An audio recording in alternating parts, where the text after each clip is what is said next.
For 46 years, I've been constantly criticized, capital letters, by my mother for everything. I always felt fear in her presence, trying to fulfill her expectations. I couldn't handle her criticism anymore, and 3 years ago I decided to stop any contact. But I suffer painful fear, guilt, and hatred. I'm exhausted. Please help.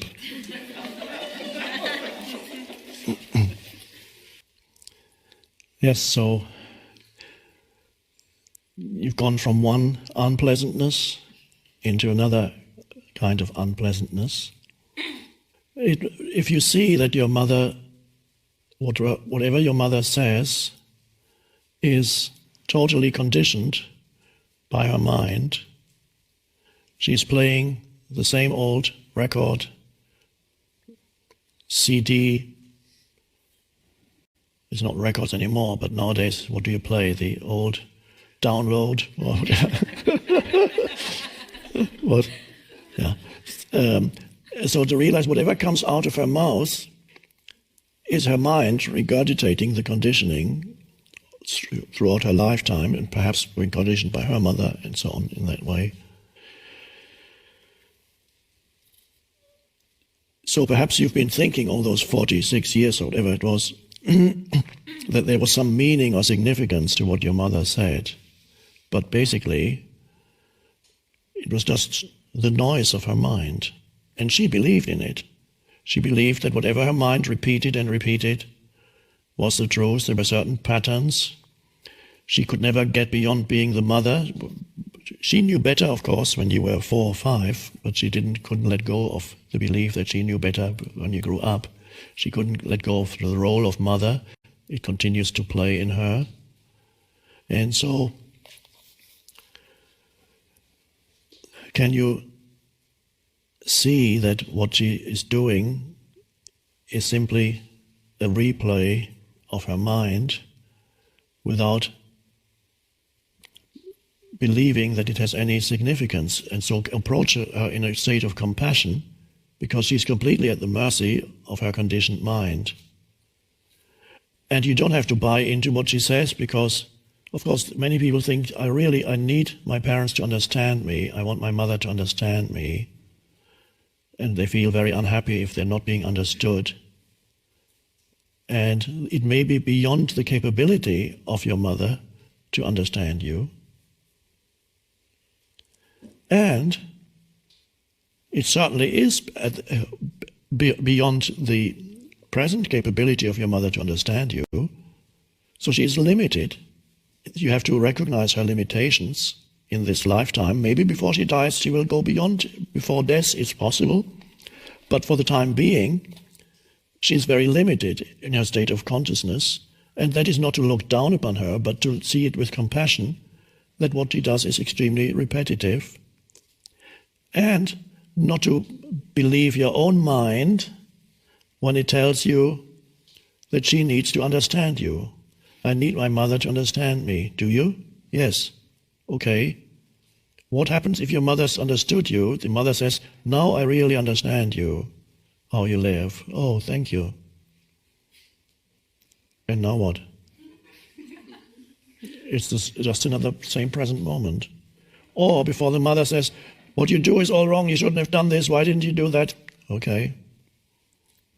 Same thing. It really makes no difference whether she understands you or doesn't understand you, except that your mind is telling you that it does make a difference.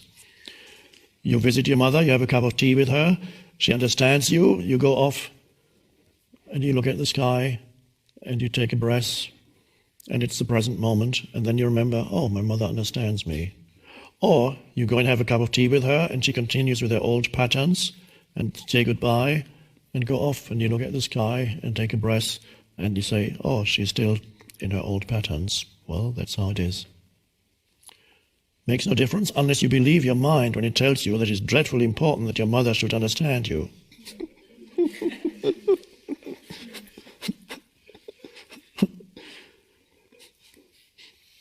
And that happens when you believe every thought that comes into your head. And then the thought can make you unhappy. My mother doesn't understand me, and you feel something huge is missing in your life because your mother doesn't understand you. But that's because you believed in the thought that says that this should be, when it isn't. And so you feel this enormous burden, which is not really created by your mother. It's created by your own mind. So your mother is not to blame. You have to see that your own mind is creating this enormous burden. And when you see that, you can let go and allow your mother to be who she is in that particular conditioned form right now, and allow her limitations. I had a similar experience with my mother, although not as extreme as your experience probably. My mother did not continuously criticize me, but she made it very clear that she was unhappy with the choices I made in life. And sometimes she implied it. She said, "Oh, well, you could have done so much, couldn't you? You had so many chances, didn't you? And with your intelligence, you could have done so much." And I was already 45, and she said, "But you threw it away. Oh, well, let's not talk about it."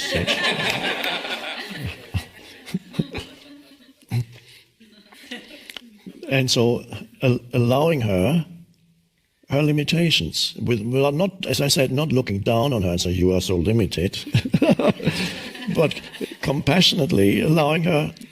That's her mind, her mental conditioning. She thinks in terms of a man needs a career, he needs to make money, he needs to get married and have children, and he needs to show that he's successful and all those things. And that didn't happen with her son, and she wasn't happy about that. So she couldn't go beyond the conditioning of her mind, because that was conditioned by the particular culture she grew up in. And I could see that, and it was fine. Now, a little earlier we talked about likes and dislikes. I had love for my mother because I could, occasionally one could actually glimpse beyond her conditioned mind, and occasionally you could see her being shining through her eyes when she stopped talking. And and that was just wonderful to see that aliveness in her eyes and the beingness in her. And even when she was talking, I could still sense it in the background, so I didn't have to react to her words. I can allow the words to pass through me like some sound of leaves in the wind, without any particular meaning or significance, and that was fine. And yet, talking about likes and dislikes, I didn't like staying with her for more than a few days, because it got too much. Although I loved her, my preference was, after 5 or 6 days, to say, "Okay, I have to go now." And she got used to that, and it was fine. I would come once a year, sometimes twice a year, and visit for a few days. And that was surrender to that. My choice was not to say, "Okay, I'm going to now spend 3 months at my mum's place." But if that had been inevitable, if I had been forced for some external reasons to do that, it would have been fine too. I would have surrendered to it. But a few days was usually fine, was enough. As you know, Ram Dass tells you that as the great test whether you're enlightened, if you think you're enlightened, spend 2 weeks with your parents. And that's the test.